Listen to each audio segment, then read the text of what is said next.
Buenas tardes, bienvenidos a la segunda sesión de este ciclo del Círculo Bastiat, en el cual vamos a analizar esta obra de Friedrich Hayek, publicada por primera vez en 1944, y cuyo título de la obra, me refiero obviamente, es Camino de Servidumbre, un texto en el cual Hayek nos alertaba de lo que él consideraba una amenaza para la civilización occidental, que desafortunadamente en buena medida terminó concretándose.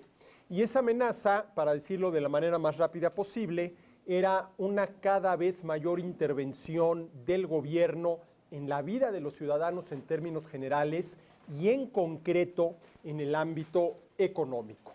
Y nada más para darnos una idea de que lo que digo es cierto, de que esa amenaza terminó concretándose, caigamos en la cuenta de lo que dice el artículo 25 de nuestra Constitución, de la Constitución Política de los Estados Unidos Mexicanos, que está vigente hoy en día.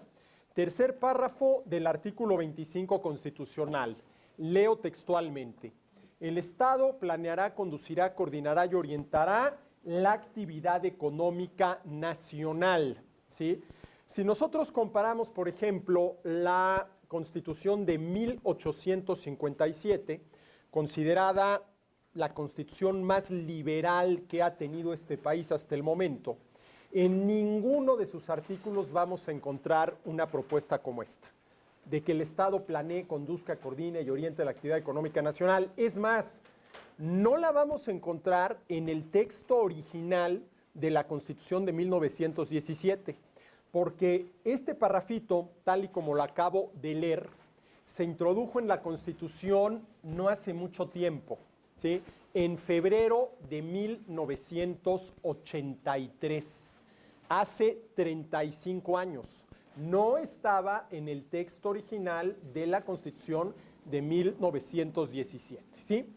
Y claro, si yo propongo, como lo hace el 25 constitucional, que el Estado planeará, conducirá, coordinará y orientará la actividad económica nacional, ello solamente es posible si el Estado, para decirlo en términos muy coloquiales, se mete hasta la cocina, ¿sí? Interviene de manera arbitraria en las actividades económicas de cada uno de nosotros por una razón muy sencilla.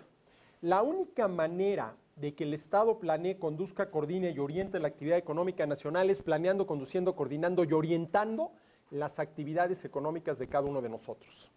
Porque la actividad económica nacional, así con mayúsculas, aunque aquí en el texto constitucional no viene con mayúsculas, no existe.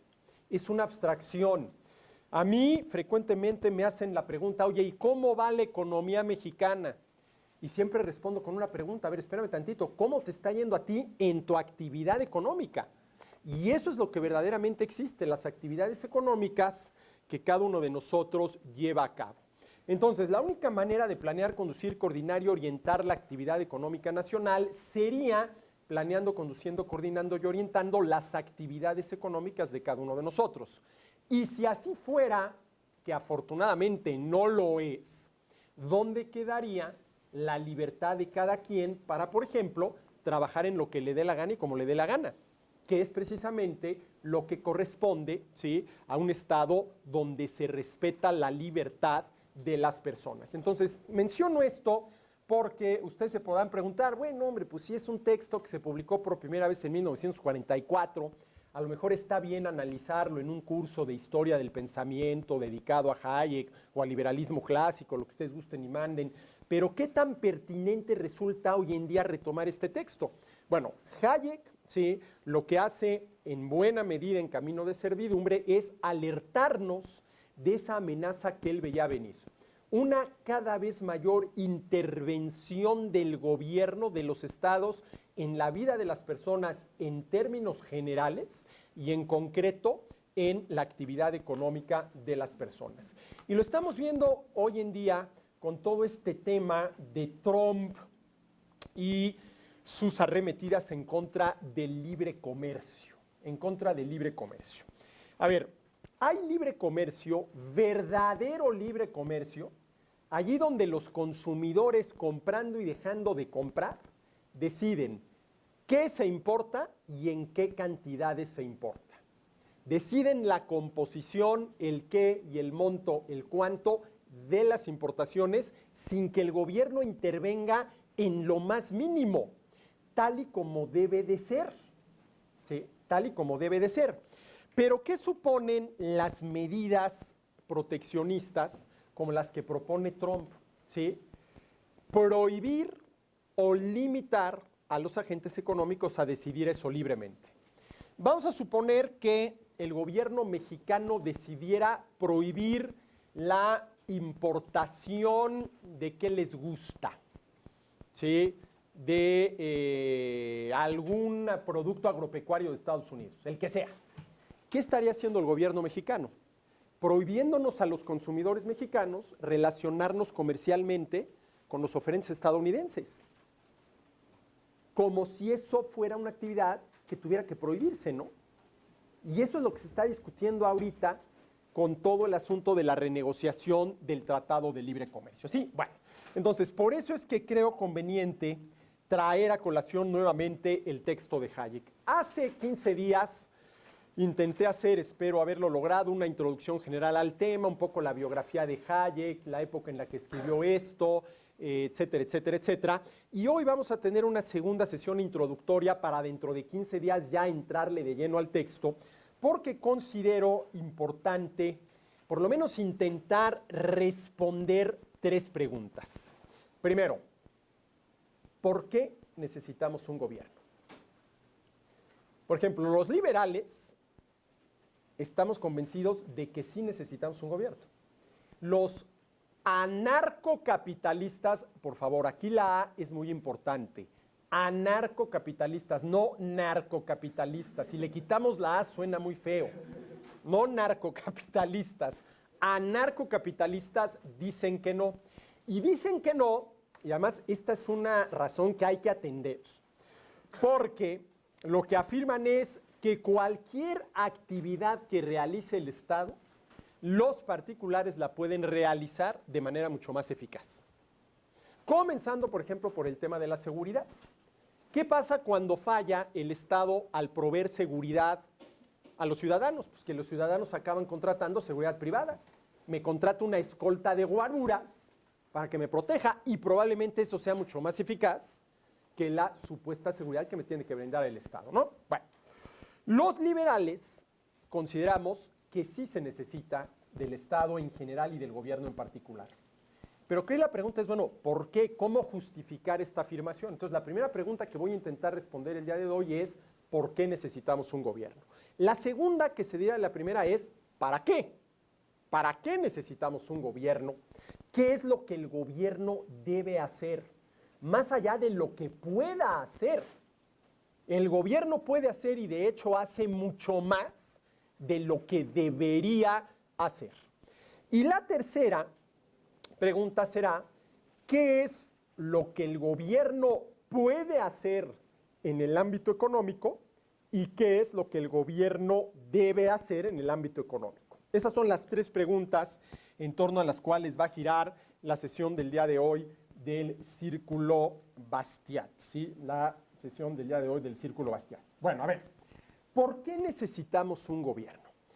Aquí voy a remitirme a Ronald Coase, quien vivió de 1910 al 2013, 103 años vivió el doctor Coase, y quien en 1991 recibió el Premio Nobel de Economía, ¿sí? Además, tengo entendido que hasta hoy es el único Premio Nobel de Economía que nunca dio clases en una facultad o escuela de economía, porque siempre dio clases en escuelas y facultades de Derecho.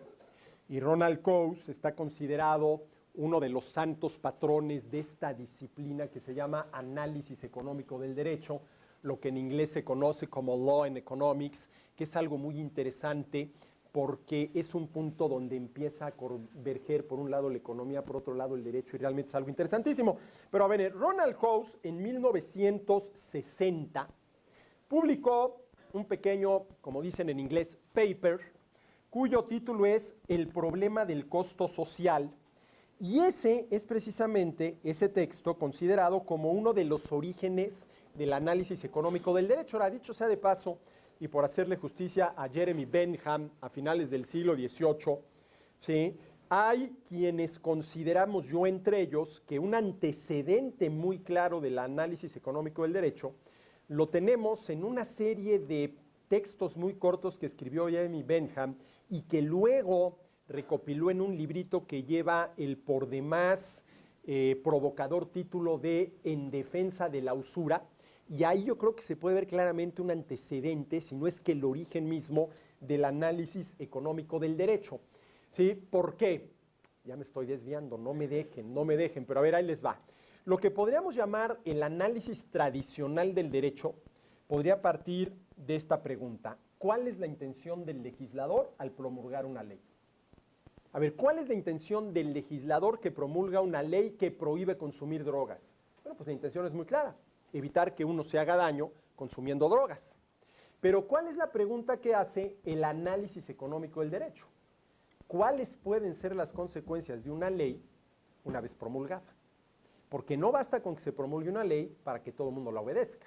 Porque entre la promulgación de la ley y la obediencia de la ley está la libertad de cada uno de nosotros.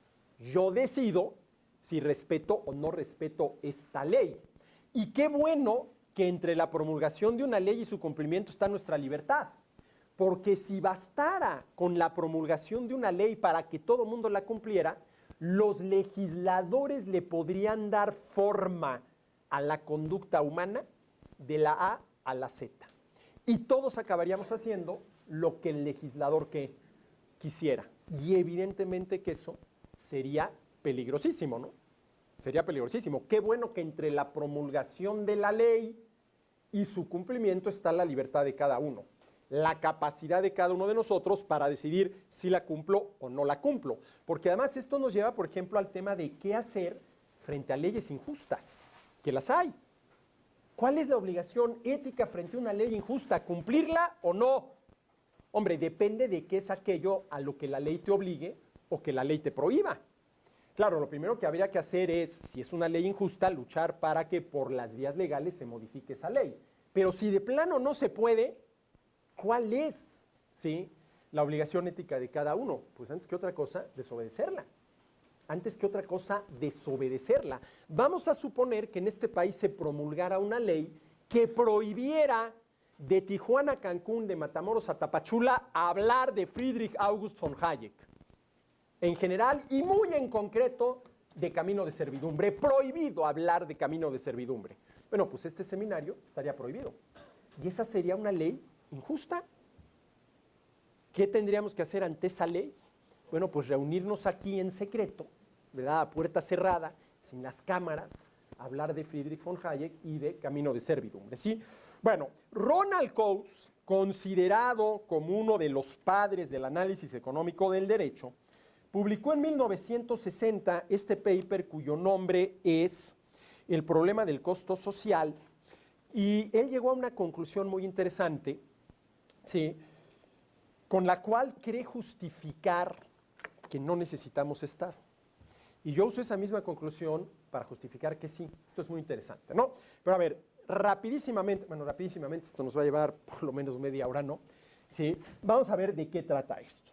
A ver, ¿cuál es el caso hipotético que está utilizando Ronald Coase? Dice, a ver, vamos a suponer en la campiña, en el campo, dos vecinos, pared con pared. Uno es ganadero y el otro es agricultor. Uno cría ganado y el otro siembra, ¿sí?, alguna legumbre, ¿sí? Pero sucede que si el ganadero adquiere una cabeza adicional de ganado, esa cabeza adicional de ganado se va a pasar a los terrenos del agricultor y le va a destruir parte de su cosecha. Le va a destruir parte de su cosecha. Ahí hay un problema que hay que resolver.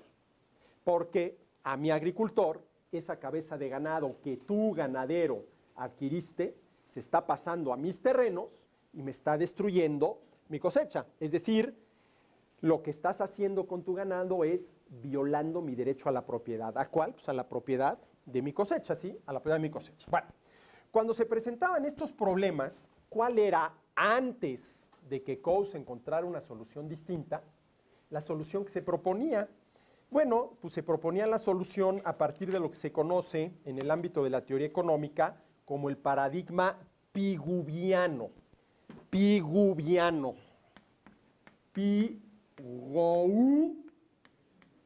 Piguviano por un economista, Cecil Arthur Pigou, el apellido es Pigou, de ahí piguviano, que se encargó de tocar estos temas, ¿sí? ¿Y cuál era la solución a este tipo de problemas desde el paradigma piguviano? Bueno, una, que el gobierno le prohíba al ganadero adquirir una cabeza de ganado adicional, porque esa es la que se pasa a los terrenos del agricultor y le destroza parte de su cosecha. O que el gobierno le cobre al ganadero un impuesto compensatorio con el cual compensar al agricultor. A ver, tu ganado me causó destrozos por 100 pesos. El gobierno te cobra un impuesto compensatorio por 100 pesos y se lo da al agricultor.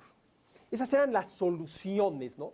Pero fíjense, estas dos soluciones y cualquier otra que se nos pueda ocurrir dentro del paradigma piguviano suponen la intervención del gobierno. Tiene que haber un tercero que ponga orden aquí.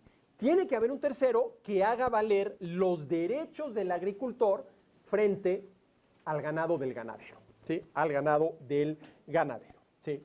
La solución piguviana suponía o evitar el daño. Yo, gobierno, te prohíbo a ti, ganadero, que tu vaca se pase y a ver cómo le haces para evitar que se pase. O si ya se pasó y causó destrozos, yo, gobierno, te obligo a ti, ganadero, a que me pagues un impuesto compensatorio con el cual voy a compensar al agricultor, ¿sí? Evitar el daño o compensar por el daño.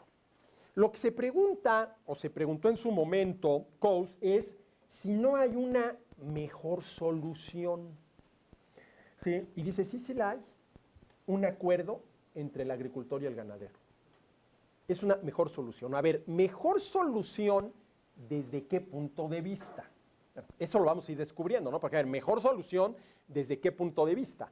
Desde un punto de vista estrictamente económico. Desde un punto de vista, para decirlo muy claramente, de pesos y centavos. Pero esa fue la intuición que tuvo Coase. Oye, sí hay una mejor solución. Una mejor solución por la cual, es que esto es aquí donde empiezan los problemas, pero en fin, los dos salen ganando, ¿sí? Comparado con la solución piguviana de que el Estado intervenga prohibiéndote a ti, ganadero, que tu cabeza de ganado se pase a las tierras del agricultor, o si ya se les pasaron y le causaron destrozos, cobrándole un impuesto, ¿sí? Adicional, ¿sí? Bueno, a ver, vamos a hacer las cuentas, porque esto, ¿sí? Hay que hacer las cuentas, ¿no? Esto tenemos que hacer las cuentas. A ver, ¿sí? Vamos a suponer, ¿sí?, que para el ganadero la utilidad que le reporta una cabeza adicional de ganado, lo voy a poner aquí, para el ganadero, voy a abreviar, ¿qué es ganadero? La utilidad que le reporta comprar una cabeza adicional de ganado que terminará vendiendo, terminará sacrificando, etcétera, etcétera, la utilidad es de 200 pesos. ¿Sí? Esa es la utilidad que le reporta esa cabeza adicional de ganado, que es la que causa el problema, ¿sí? Mientras que, ¿sí?, para el agricultor, la pérdida que le causa esa cabeza de ganado que se pasó a tu terreno y le destrozó parte de su cosecha, la pérdida es de 300. ¿Sí? Entonces el ganadero obtiene esta cantidad de ganancia y el agricultor incurre en una pérdida de 300. La pérdida del agricultor es mayor que la ganancia del ganadero, ¿sí? Bueno, ¿qué es lo que dice Coase? Dice, a ver, el ganadero aceptará cualquier suma igual o mayor a 200 pesos para no adquirir una cabeza adicional de ganado. ¿Sí o no? ¿Sí? Si yo soy el agricultor y voy con el ganadero y le digo, oye, te doy 200 pesos, ¿qué es lo que ganarías con la cabeza adicional de ganado?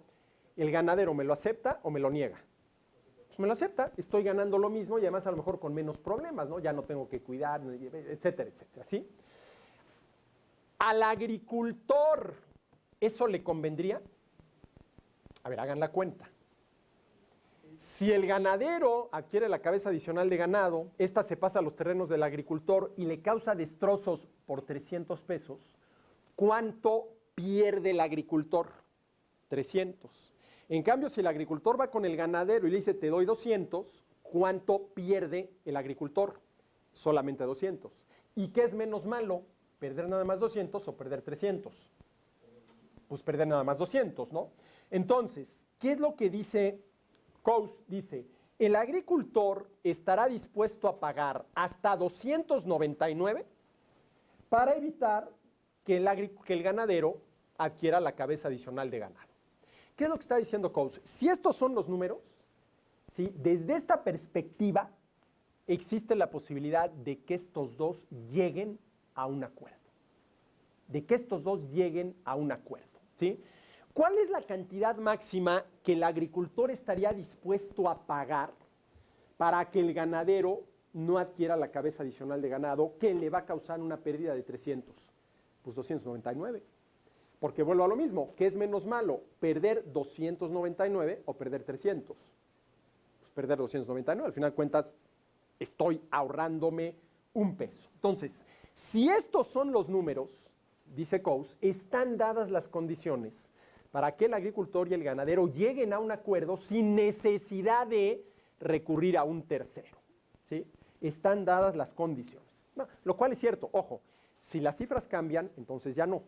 Si la ganancia del ganadero es 300 y la pérdida del agricultor es 200, ya no están dadas. Pero vamos a suponer que son estas. Ahora a ver, vamos a ver. Supongamos un estado de naturaleza. Un estado de naturaleza a la Thomas Hobbes. Para Hobbes, ¿qué es un estado de naturaleza? Un estado donde, un estado de cosas, no me refiero a un estado en el sentido del estado mexicano, no, un estado de cosas en la cual no hay estado, no hay gobierno, no hay una autoridad a la cual recurrir. Es un estado, citó Hobbes, en el cual la existencia del hombre es, fíjense nada más, solitaria, pobre, asquerosa, brutal y corta. Porque es un estado en el cual fácilmente todo mundo acabará peleándose con todo mundo. Y como dijo Hobbes, en ese estado de naturaleza, el hombre es el lobo del hombre, ¿sí? Entonces, a ver, vamos a suponer un estado de naturaleza, ¿sí? El agricultor no tiene a quién recurrir para que le ayude a hacer valer sus derechos frente al ganadero. No tiene a quién recurrir. Ahora, si no tengo a quién recurrir y yo soy el agricultor, pues tengo que llegar a algún acuerdo. ¿Con quién? Con el ganadero. De entrada, ¿por qué? Porque me conviene. ¿Y quién es el que va a plantear el acuerdo? ¿El ganadero o el agricultor? ¿Quién es el que está sufriendo un perjuicio? ¿El agricultor? El ganadero, mientras el agricultor no se dé cuenta, pues calladito, ahí está mi vaca, se pasa a pastar a los terrenos del agricultor, le destroza parte de su cosecha, pero pues yo calladito, ¿sí? ¿A quién es al que le conviene plantear el acuerdo? Al agricultor. Al agricultor, ¿sí? Entonces, a ver, vamos a ver cuáles son las posibilidades, ¿sí? De ese acuerdo. Vamos a ver cuáles son las posibilidades. La primera, ¿sí? A y G, el agricultor y el ganadero no llegan a un acuerdo. El agricultor fue, tocó la puerta del ganadero, salió, vecino, mire usted su ganado, mi cosecha, etcétera, etcétera, le propongo esto, y el ganadero simple y sencillamente dice, no llegan a un acuerdo. Entonces, a ver, si no llegan a un acuerdo, el ganadero gana, ¿cuánto? 200, porque la vaca se pasa, etcétera, etcétera. Gana 200. Y el agricultor pierde 300. Pierde 300. El destrozo que la cabeza de ganado adicional le causa al agricultor es 300. ¿Sí? Ahora fíjense, aquí aparece un concepto muy utilizado en el análisis económico del derecho, con el cual yo no estoy de acuerdo, porque es algo totalmente ficticio que solamente es realidad en un papel. ¿Sí?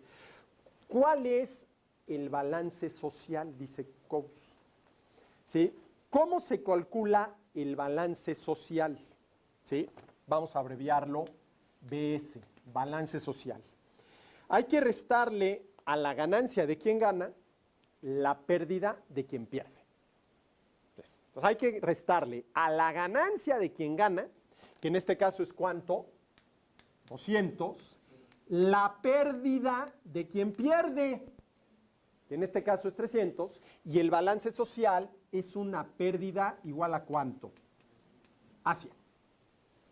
Este es el criterio que usa Coase para que podamos de manera objetiva decidir cuál de las opciones es la mejor.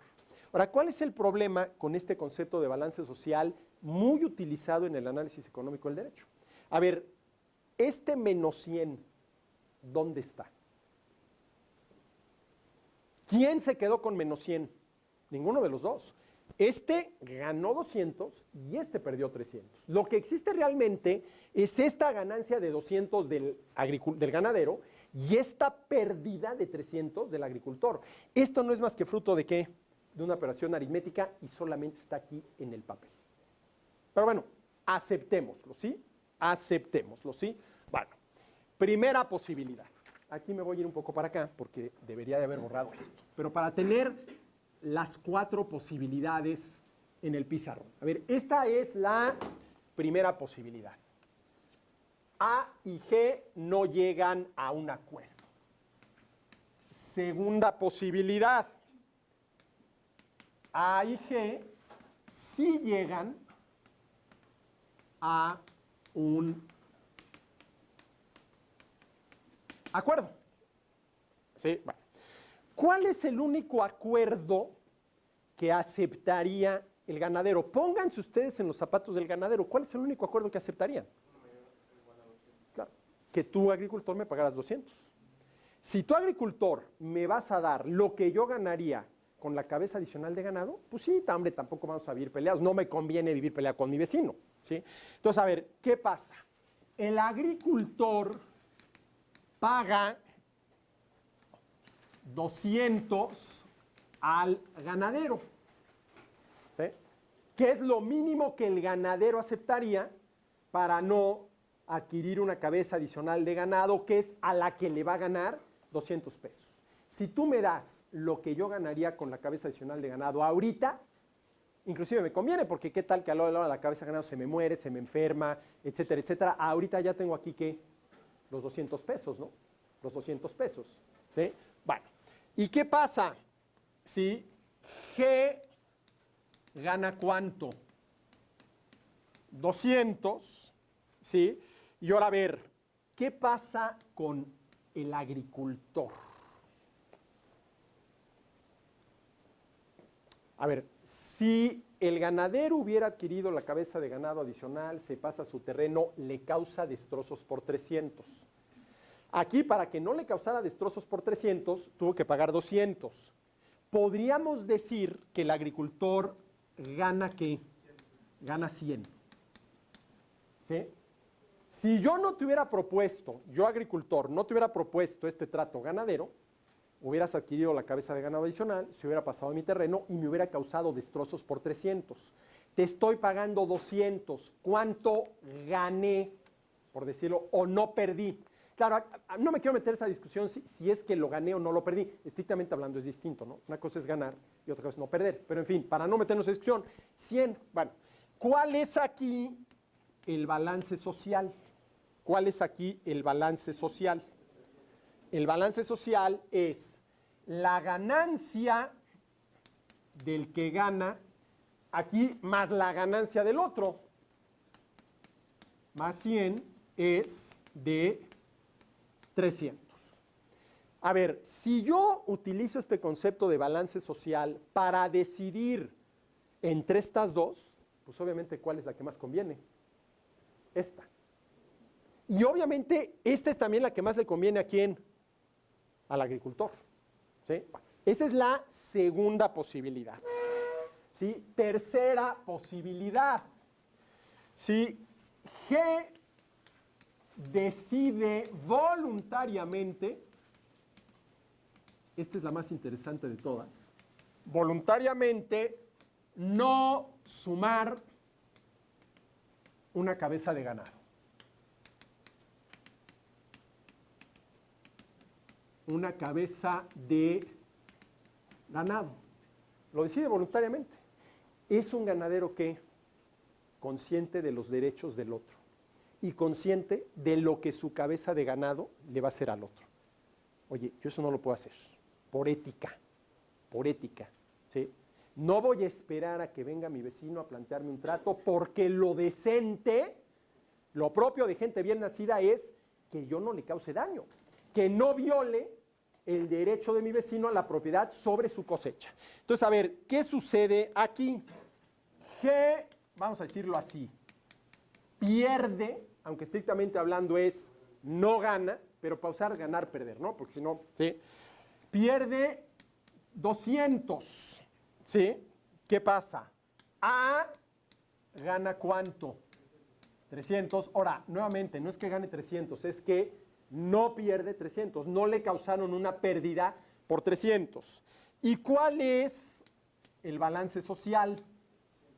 El balance social es, ¿sí?, la ganancia del que gana menos la pérdida del que pierde, y aquí tenemos, ¿sí?, un beneficio social de 100. ¿Sí? A ver, aquí le voy a poner el más, para que tengamos muy claro qué es ganancia, y aquí un menos para tener muy claro qué es qué. ¿Sí? Y aquí es qué, ganancia. Bueno, ahora a ver, la cuarta y última posibilidad. A decide voluntariamente dejar pastar a la cabeza adicional de ganado. A la cabeza adicional de ganado.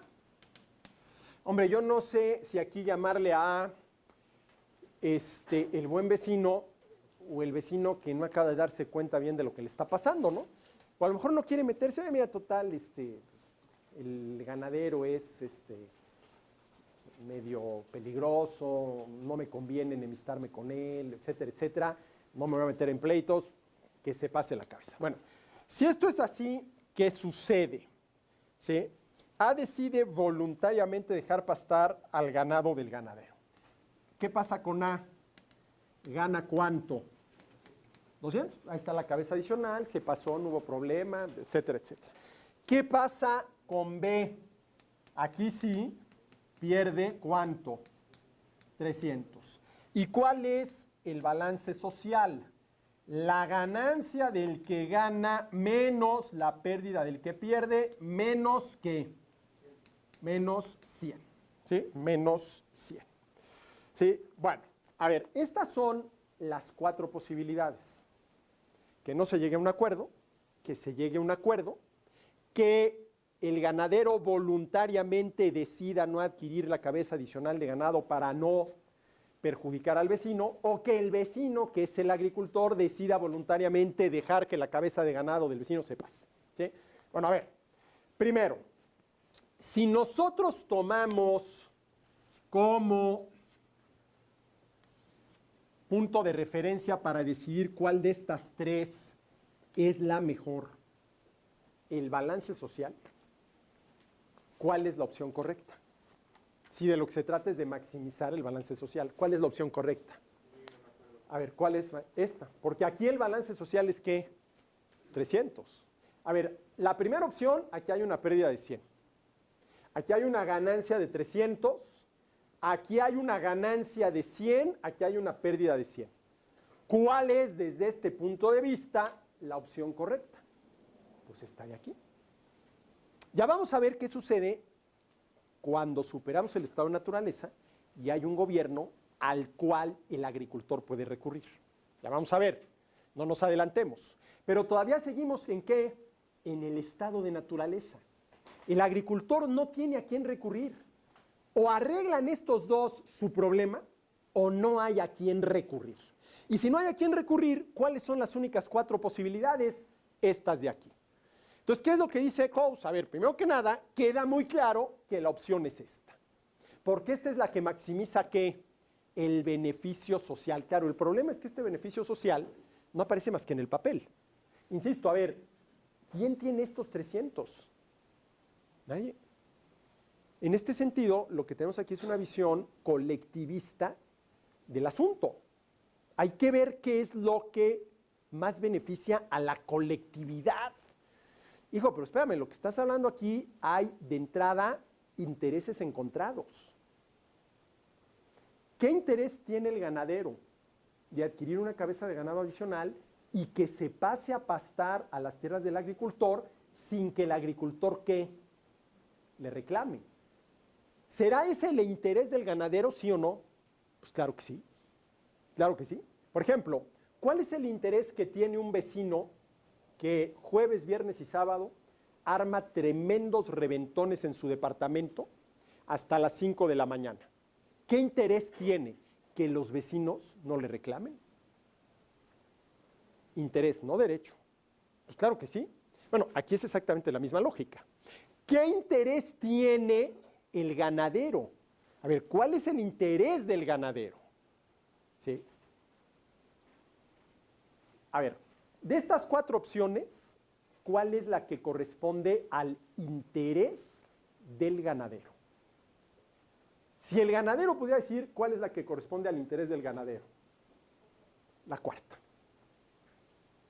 Que el agricultor me deje voluntariamente adquirir una cabeza adicional de ganado, que se pase a sus terrenos, que le cause destrozos y que no me reclame. ¿Eso es lo que va con el interés del ganadero? ¿Sí? ¿Qué interés tiene el vecino muy fiestero, muy reventado? Pues que los vecinos no le reclamen y que le dejen hacer cuanto reventón quiera hasta las altas de la madrugada. ¿Cuál es la opción que va con el interés del agricultor? Que el ganadero voluntariamente, ¿sí?, no adicione una cabeza de ganado. Es esta de aquí. ¿Sí? Bueno, en función de los intereses. Ahorita vamos a ver qué pasa con los derechos, porque ahorita estoy hablando de interés. Ahora a ver, ¿qué es lo que dice Coase? Pues si no hay un tercero al cual recurrir, esta es la solución correcta. Y sí, claro, si yo lo que busco es maximizar el beneficio social, esta es la opción correcta. Nada más que aquí hay un pequeñito detalle. ¿Qué es lo que está haciendo el agricultor con el ganadero? ¿Para qué le está pagando el agricultor al ganadero? Para que no viole sus derechos. ¿Cuál es? Pues el derecho de propiedad que el agricultor tiene sobre sus cosechas, que me las está destruyendo tu ganado. La pregunta es, ¿es correcto pagar para que se respeten nuestros derechos? No. Los derechos se tienen que respetar, ¿qué? Gratuitamente. ¿Sí? Y aquí lo que hace el ganadero es que, perdón, el agricultor es pagarle al ganadero para que respete sus derechos. Oye, ¿y por qué le tiene que pagar para que respete sus derechos? Pues porque no hay un tercero al cual recurrir para que obligue al ganadero a que respete mis derechos. Porque seguimos en el estado de naturaleza. No hay un estado, no hay un gobierno. Ahora, ¿cuál es, desde el punto de vista del respeto a los derechos, la solución ética, la opción éticamente correcta? Esta de aquí. Que el ganadero voluntariamente decida, porque se da cuenta que lo que está haciendo su ganado es violar el derecho de propiedad del agricultor, a no adquirir una cabeza de ganado adicional para que, etcétera, etcétera, etcétera. Esta es la opción que éticamente correcta. ¿Por qué éticamente correcta? Porque es la que respeta el derecho de propiedad del agricultor. ¿Sí? Claro, ¿qué quiere decir esto? Si todos respetáramos todos los derechos de todos los demás, no necesitaríamos gobierno. Pero ¿qué pasa con aquellos, que siempre los hay, pues que no están muy dispuestos a conducirse éticamente y hacer valer la justicia. Porque, a ver, de estas 4 opciones, ¿cuál es la justa? Bueno, a ver, empecemos por preguntar qué hay que entender por justicia. La constante y perenne voluntad de darle a cada quien lo suyo, siendo lo suyo de cada quien el derecho de cada cual. ¿Qué es la justicia? Es ese hábito por el cual respetamos los derechos de los demás. ¿Cuál es la opción justa? Esta. Que el ganadero decida voluntariamente, porque es lo justo, no adquirir una cabeza de ganado adicional, que es la que se va a pasar a las tierras del agricultor y le va a causar destrozo y medio. Y ese destrozo y medio supone violar el derecho de propiedad del agricultor sobre sus cosechas. ¿Sí? Ahora, a ver, si no hay gobierno, si estamos en un estado de naturaleza, pues ojalá y nos toque un vecino que tenga el tema de la ética y de la justicia muy bien puesto. Ojalá y nos toque este vecino. ¿Y si no? ¿Y si no? Ahora, a ver, vamos a suponer que vivimos en un estado de naturaleza. ¿Qué probabilidad creen ustedes que haya de que todos aquellos con los cuales convivimos, absolutamente todos, el 100%, ¿sí?, tengan una conducta éticamente intachable y ni por aquí les pase, ¿sí?, alguna conducta injusta? ¿Qué probabilidad creen ustedes que haya de toparnos con ese tipo de vecinos? 100% intachables desde el punto de vista de su conducta, incapaces de violar el más mínimo derecho de alguien más. ¿Ese mundo es de este mundo? Pues no.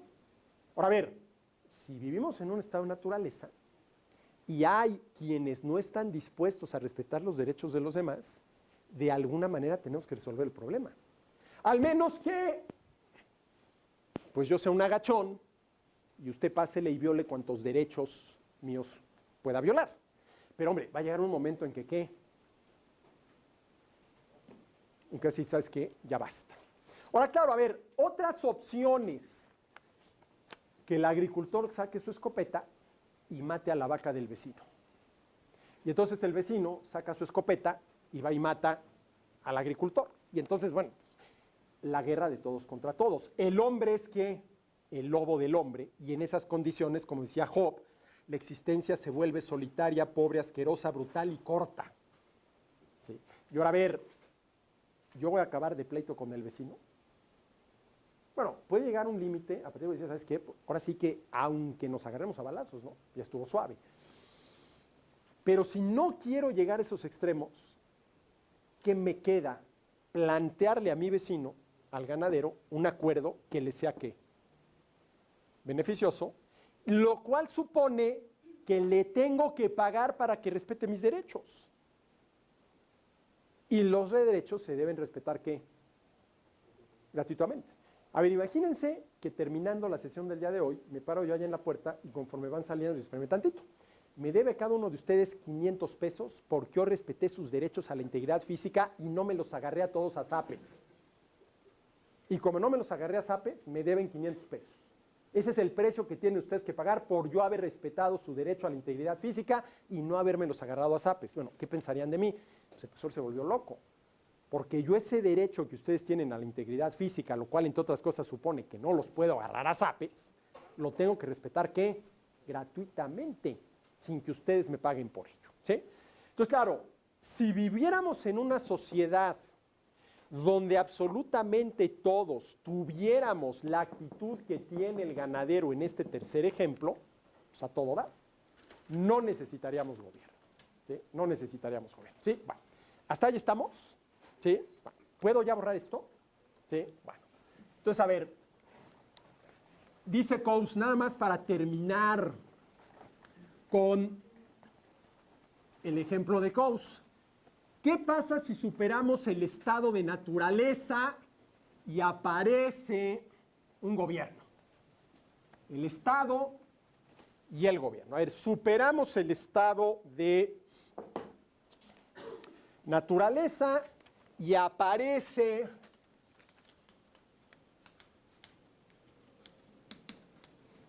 el gobierno. Aparece el gobierno. ¿Cuáles son las posibilidades?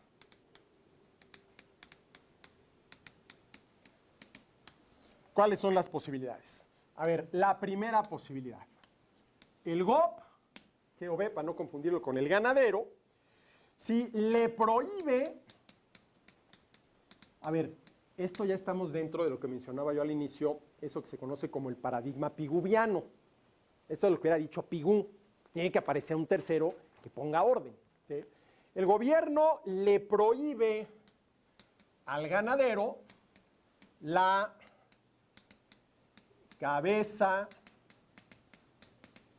adicional, ¿sí? No la puedes tener. Entonces, ¿qué pasa? G pierde o deja de ganar ¿cuánto? No, 200, es el ganadero, 200. Pierde 200. ¿Y qué pasa con el agricultor? Gana, vamos a ponerlo en estos términos, 300. ¿Cuál es el balance social? La ganancia del que gana menos la pérdida del que pierde, 300 menos 200, igual a ¿cuánto? Igual a 100. Que coincide con uno de los ejemplos anteriores. Bueno, esa es la primera posibilidad del gobierno. A ver, yo gobierno te prohíbo a ti, ganadero, etcétera, etcétera, etcétera. La segunda posibilidad, el gobierno le cobra al ganadero un impuesto compensatorio,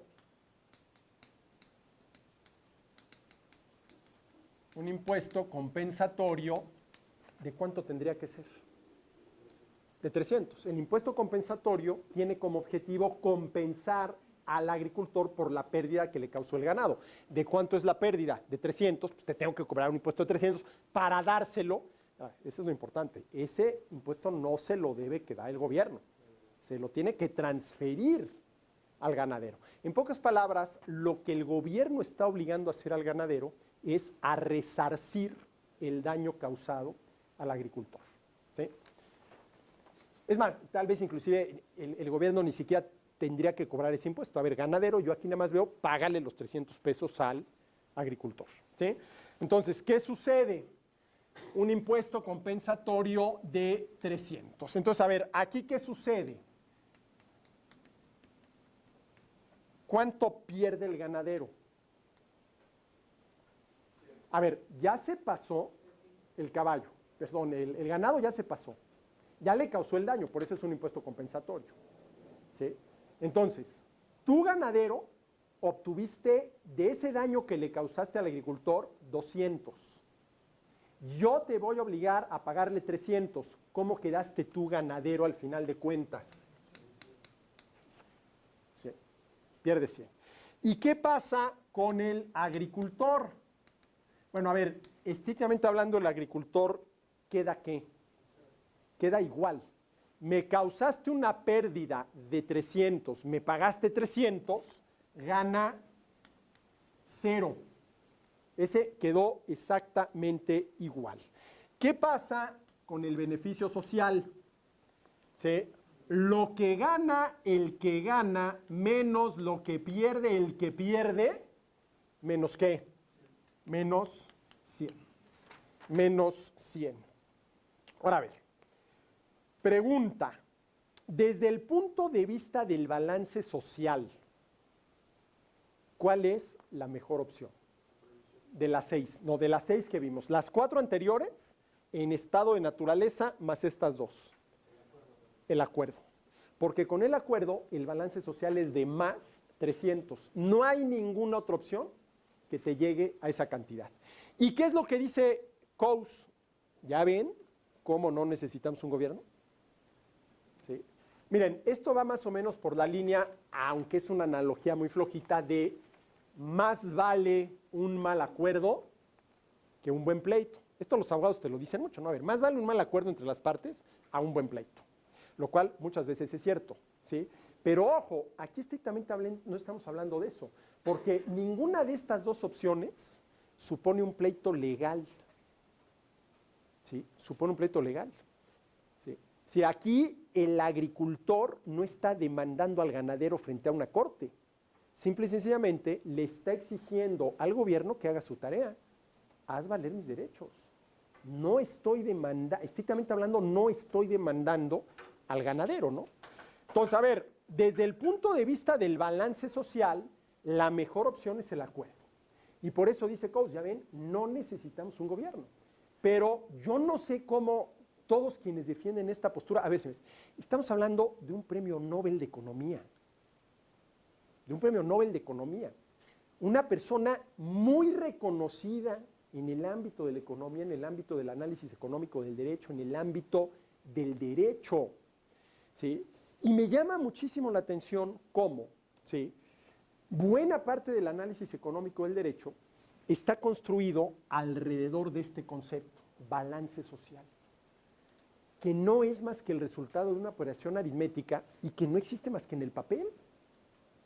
Vuelvo a lo que puse antes en el pizarrón. La opción del acuerdo, ese balance social de más 300, bueno, esos más 300, ¿dónde están? ¿Quién los tiene? ¿Están en el papel nada más? Nada más están en el papel. Ni el ganadero ni el agricultor tienen más 300. Primer punto. Segundo punto, a ver, ¿es correcto pagar para que se respeten nuestros derechos? No. Por lo tanto, si no hay a quién recurrir, pues hombre, primera opción, que vivamos entre puros ángeles, a quienes ni por aquí les pasa la más mínima intención de violar los derechos de los demás. ¿Sí? La otra, pues que si no vivimos entre puros ángeles, aquellos diablos con los cuales nos encontremos quieran llegar a un acuerdo. Que claro, si son estos los numeritos, a ver, ¿al ganadero le conviene este acuerdo? El acuerdo que maximice el beneficio social en 300, sí. Porque, a ver, ya me estás dando los 200. Si yo compro la vaca, espero a que crezca, se me puede enfermar, le puede venir una epidemia, es decir, pueden pasar muchas cosas. En cambio, ya me diste los 200. ¿Sí? Qué bueno, ¿sí? Pero claro, ¿cuál es el problema? Que aquí lo que el agricultor está haciendo es pagarle al ganadero para que ¿qué? Respete sus derechos. Yo creo que esta es la razón por la cual sí necesitamos un gobierno. Que haga respetar los derechos de los demás. O, pues terminamos agarrándonos a balazos todos. Y entonces sí es el estado de naturaleza hobbesiano, donde el hombre es el lobo del hombre, ¿sí? Y si acabamos agarrándonos todos a balazos, pues por ejemplo, entre otras cosas, el progreso va a ser imposible. Porque una de las condiciones que requiere el ser humano para progresar es un mínimo de seguridad sobre sus libertades, sobre sus propiedades, sobre su vida, ¿no? Sobre su vida, etcétera, etcétera. Bueno, primera pregunta, ¿por qué necesitamos un gobierno? ¿Sí? Para, en última instancia, hacer valer nuestros derechos. Bueno. Ahora, ¿qué sucede? ¿Puedo ya borrar esto? Que el gobierno puede hacer mucho más de lo que debe hacer. Ahí es donde empieza el problema, ¿no? Y aquí una pregunta interesante es si existe una manera objetiva, y por tal entiendo que todo mundo tenga que aceptar, así como todo mundo acepta, ¿sí? Y cualquiera te brinca si tú pones aquí esto. No, esto está mal, esto es lo correcto. O sea, aceptar que debe hacer un gobierno. Miren, esta es una pregunta que yo me he hecho desde hace muchos años. Y le di muchas vueltas y le sigo dando muchas vueltas en la cabeza a ver cómo poder responder objetivamente a la pregunta ¿qué debe hacer el gobierno? A ver, si ustedes se traen ahorita aquí al salón a Anaya, a Mid y a López Obrador y los sientan en una mesa redonda, a ver, candidatos, queremos que nos digan ustedes qué creen que debe hacer el gobierno, les aseguro que se va a armar una discusión que a lo mejor acaban ¿sí? En gritos y sombrerazos, ¿sí? Aunque en una de esas vamos a obtener respuestas muy parecidas de los tres, ¿no? Pero claro, a ver, ¿qué debe hacer el gobierno? ¿Hay alguna manera objetiva de responder esta pregunta? Bueno, yo lo he intentado, no sé si lo he logrado. Ahorita a ver qué consideran ustedes al respecto. Fíjense, para tratar de responder a la pregunta, ¿sí? ¿Qué debe hacer el gobierno? Que es distinta a qué puede hacer el gobierno. ¿Sí? Porque al final de cuentas, ¿qué puede hacer el gobierno? Pues cualquier cosa que se le ocurra a los gobernantes, ¿no? Ahora, ¿el gobierno debe hacer cualquier cosa que se le ocurra a los gobernantes? Híjole, pues habría que pensársela dos veces, ¿no? Vamos a tratar de responder esta pregunta desde la perspectiva del gobierno y las virtudes. Fíjense, ¿cuáles son los tres principales poderes del gobierno? Primero que nada, el poder para obligar. En segundo lugar, el poder para prohibir. Y en tercer lugar, el poder para castigar en caso de que no hayas cumplido con tus obligaciones que yo, gobierno, te impuse, ¿sí? O ¿sí? No hayas respetado las prohibiciones que yo, gobierno, te impuse. Por ejemplo, ibas transitando a más de 50 kilómetros por hora por Insurgentes cuando el máximo de velocidad dice 80, perdón, al revés, a más de 50 cuando el máximo dice 50. Y entonces pues, te tomaron la foto, la camarita y te llegó la fotomulta. ¿Qué te hace el gobierno con la fotomulta? Pues, está castigando, tienes que pagar una multa. ¿Por qué? Porque no cumpliste con una de sus prohibiciones, ¿cuál? Que por esta avenida Insurgentes no puedes ir manejando a más de 50 kilómetros por hora. Y a ver, otro castigo. Oye, hace 2 meses que no pagas tus impuestos, así que me los pagas y con un castigo. ¿Cuál? El recargo. Yo me paso un día en el pago de mis impuestos, un día, y al día siguiente ya lo tengo que pagar con recargos. Tengo que volverle a hablar a mi contador. Oye, Juan Luis, por favor, vuélveme a calcular los impuestos con el recargo. ¿Qué es el recargo? Un castigo. ¿Por qué? Por no haber cumplido mi obligación. ¿Cuál? Pagar impuestos. ¿Sí? Entonces, estos son los 3 principales poderes de un gobierno, ¿sí? Ahora, vamos a ver cuáles son las posibles combinaciones de estos 3 elementos. Primera, si quieren se las dicto para no ponerlo todo en el pizarrón. Primera, prohibir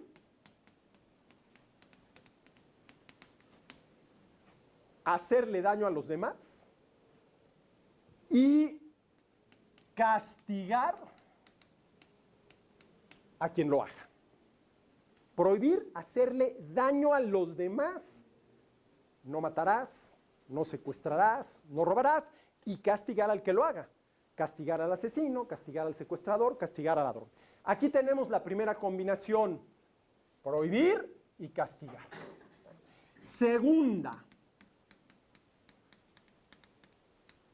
prohibirnos hacernos daño a nosotros mismos y castigar,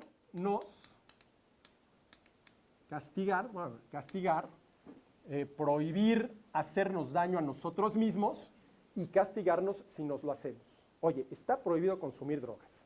Te pesco consumiendo drogas, te me vas a la cárcel. Además de vicioso, ya te convertí en delincuente. Y como decía Lysander Spooner, ¿sí? Los vicios no son delitos. No son delitos. Bueno, esta es la segunda combinación que prohibir, castigar. Tercera posibilidad, obligarnos a hacerle el bien a los demás y castigarnos si no lo hacemos. Oye, a ver, ¿el gobierno nos obliga a hacerle el bien a los demás? Les voy a poner un ejemplo que a ustedes les cae como anillo al dedo, el servicio social. No se gradúan si no han sumado no sé cuántas horas de servicio social. No se gradúan. Ahí está el castigo. ¿Por qué? Porque no han cumplido con esta obligación, que no la impone la universidad. Me los agarran de mano de obra esclava.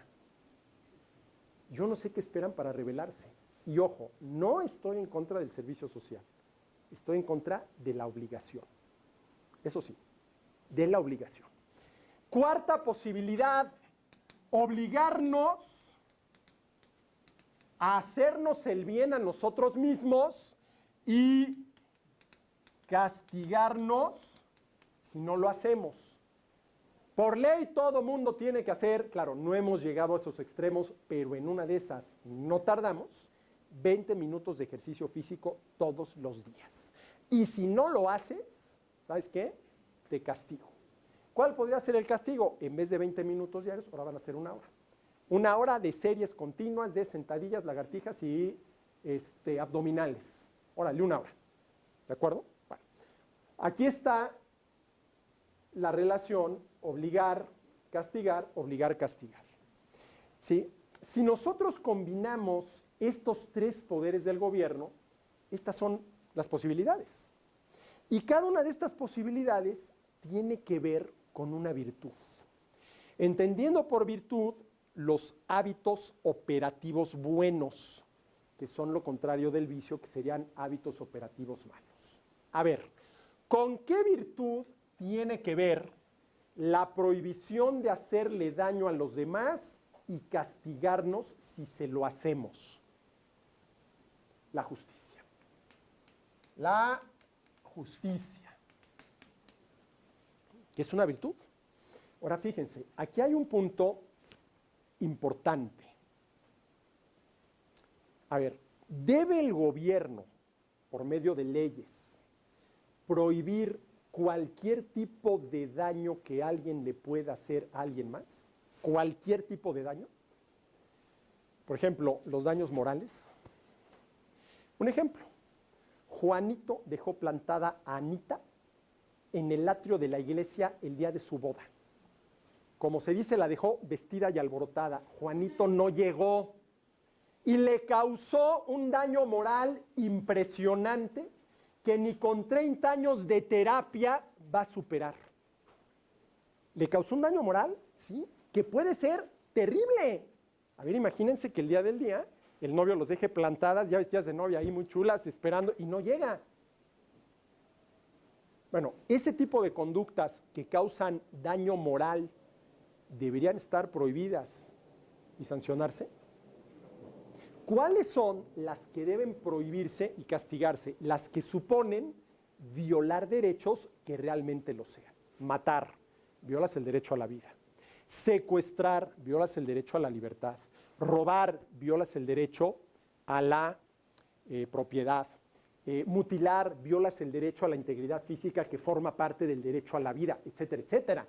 Es así, ¿sí? Por ejemplo, voy a un caso todavía más, a ver, yo como padre, que lo soy, ¿tengo derecho a que mis hijos no se droguen? Derecho. No. ¿Tengo el interés? Sí. Clarísimamente que sí. Si mis hijos se drogan, me causan un daño moral enorme. Claro que sí, pero no están violando ningún derecho. ¿Sí? ¿Cuáles son las actividades delictivas por su propia naturaleza? Las que violan derechos. Matar, secuestrar, robar. Esas son actividades delictivas por su propia naturaleza que sí tienen que estar prohibidas y castigarse. Pero, por ejemplo, lo que decía Lysander Spooner, ¿sí? Los vicios no son delitos. Que el vicioso pueda cometer delitos para poder financiarse el vicio, esa es otra cosa. ¿Sí? Esa es otra cosa, ¿no? Entonces, claro, esto realmente tiene que ver con los derechos, la justicia. Prohibir dañarse a uno mismo y castigarte, ¿sí? No fumas marihuana. Ahorita que está aquí en México todo el asunto de que lo que propuso Enrique de la Madrid, que qué bueno que nuevamente se vuelve a poner el tema sobre la mesa y que lo propuso un secretario de Estado. ¿Esto con qué virtud tiene que ver? Con la virtud de la prudencia. en sentido negativo. No te hagas daño, por eso sentido ¿qué? Negativo. ¿Qué es la prudencia? La virtud por la cual cuidamos de nosotros mismos. Oye, ya viene el examen, ¿no sería prudente que te pongas a estudiar? ¿Sí?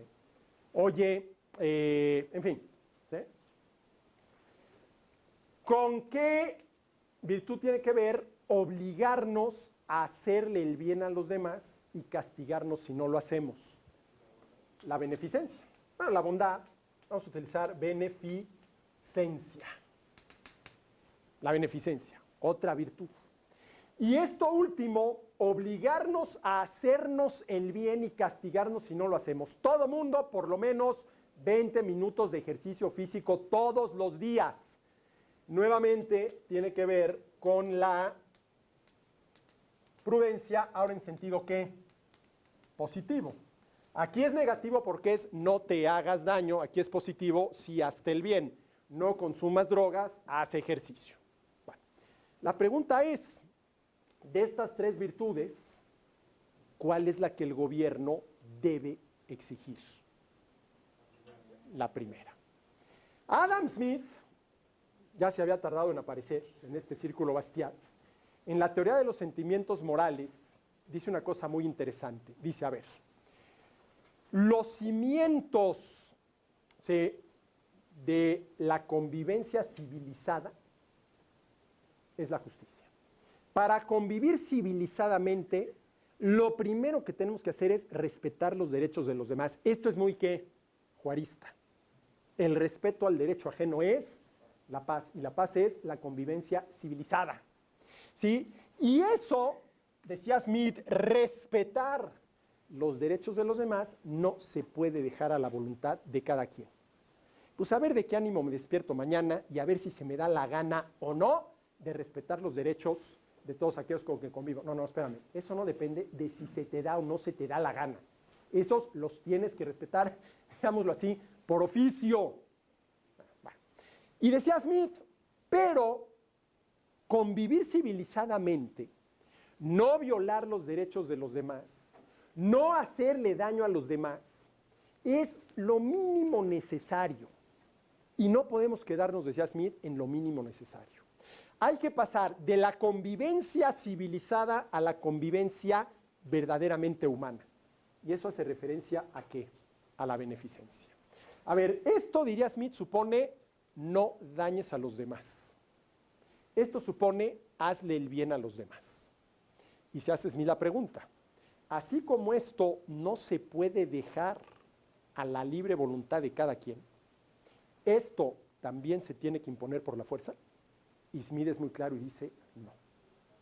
Esto se tiene que dejar a la libre voluntad de cada quien. La beneficencia, o es voluntaria o de entrada éticamente no tiene ningún valor. Que obtienes los resultados, sí. Y para que les quede muy claro, déjenme ponerles, ahora sí que un caso de la vida real. Hace algunos semestres en clase estábamos nosotros hablando de este asunto y un alumno se levanta, inclusive se paró y me dice, no, profesor, la beneficencia hay que imponerla por la fuerza porque si no, nadie ayudaría a nadie. Yo me le quedé viendo y me pregunté, pues, ¿cuál será la imagen que este cuate tiene del ser humano? No, hombre, porque eso de que nadie ayudaría a nadie, pues tampoco es verdad. ¿Sí? Y le dije, hombre, te compro la idea, me parece muy bien.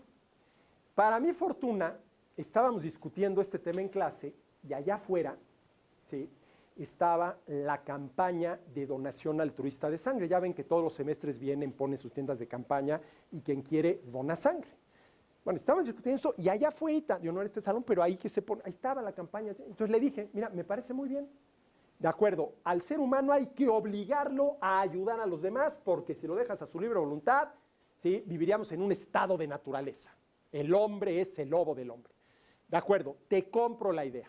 Así que o me traes el certificado de que donaste sangre o no pasas esta materia. No, profesor, no, espérame. Tú me estás diciendo que a la gente hay que obligarla a ayudar. Yo te estoy obligando a hacer algo, donar sangre, que en una de esas le salva la vida a alguien más. ¿Sí o no? ¿Sí? Así que o me traes el certificado de que donaste sangre o no pasas la materia. Ese va a ser tu castigo por no haber cumplido con esa obligación que yo te impongo, porque yo soy la autoridad, de ayudar a los demás. Bueno, yo creo, y perdón la falta de humildad, ¿sí?, que esa ha sido la mejor lección que alumno mío, y miren que estoy hablando ya de casi 36 años dando clases, se ha llevado alguna vez. Yo creo que este muchacho no se le va a olvidar esa lección, y me lo encuentro frecuentemente, porque estoy aquí en la universidad y siempre me saluda muy amablemente. Pues, es más, me lo encontré en la mañana ahí con bufandas por todos lados, un gorro. Profesor, bien, gracias. ¿Sí? Estoy esperando que antes ya me diga, profesor, ¿qué razón tenía usted con esa clase? ¿Sí? Entonces, claro, ¿cuál es bueno, y la prudencia? A ver, prudencia negativa. Yo te prohíbo que te drogues porque te haces daño. Eso es el gobierno ángel de la guarda, que pretende preservarnos de todos los males, comenzando por los que podemos hacernos a nosotros mismos. ¿Sí? Y luego, por ejemplo, aquí podríamos hablar del gobierno a la madrina, que pretende concederte todos los bienes, hasta aquellos que deberías de adquirir tú, ¿no? Y claro, ¿qué pasa? Que con los gobiernos ángeles de la guarda y hadas madrinas, lo que creas es una sociedad de irresponsables, porque el gobierno es el responsable de absolutamente todo. ¿Cuáles son las virtudes que debe imponer, exigir el gobierno?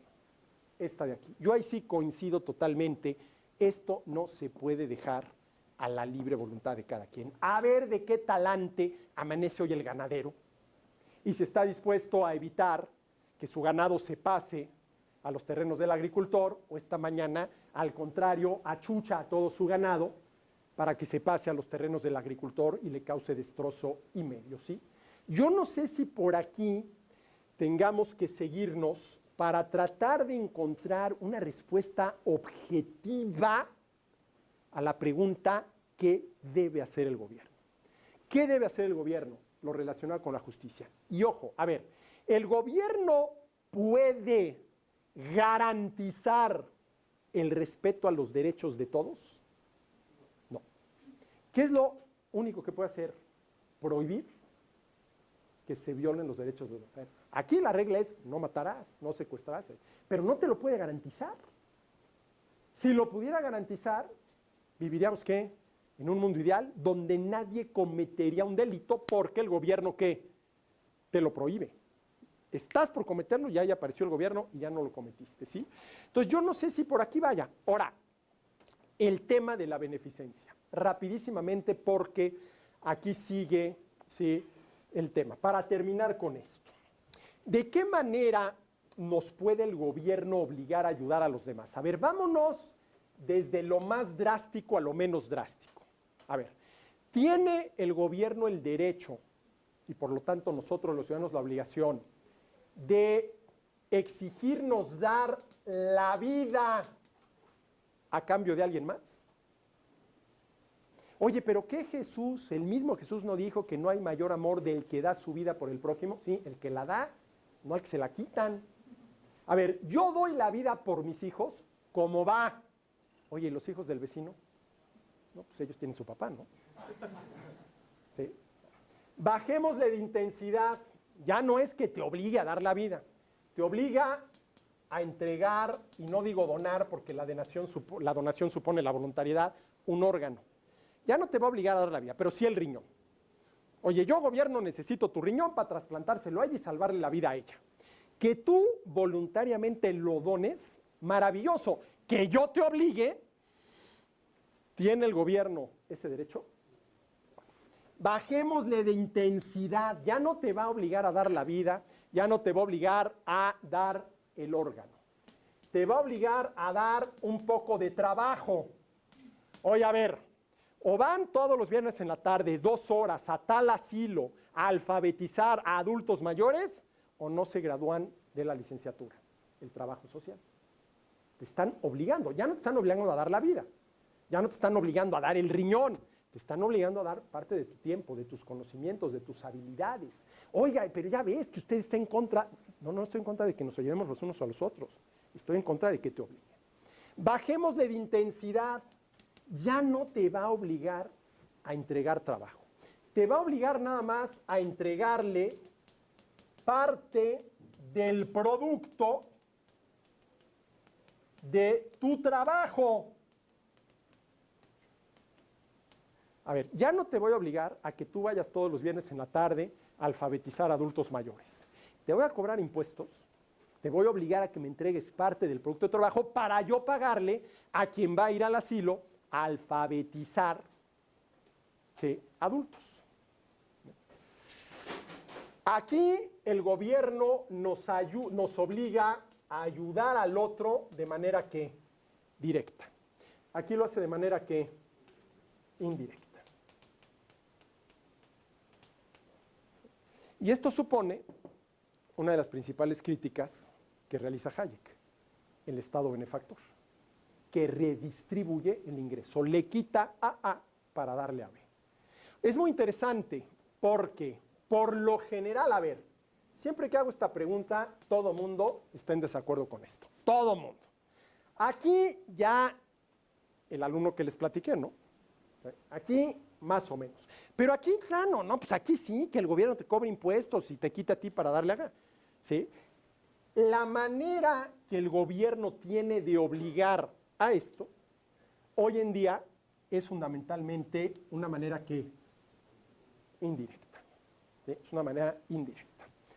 Bueno, señores, me faltó uno de los tres temas. Es que puede hacer el gobierno con relación a la economía y qué debe hacer el gobierno con relación a la economía, que es uno de los temas centrales del libro de Hayek. Lo centra mucho en el ámbito de la economía. Entonces, dado que hoy ya no tenemos tiempo, dentro de 15 días voy a dedicar, pues ya ni para qué digo el tiempo que sea necesario a esta pregunta, ¿no? A ver, ¿qué puede hacer el gobierno ya en el ámbito de la economía y qué debería hacer? Y para tratar de responder la pregunta ¿qué debería hacer? Pues vamos a retomar esto. Y después de que se hayan respondido esas dos preguntas, vamos ya a entrarle de lleno a el libro de Hayek.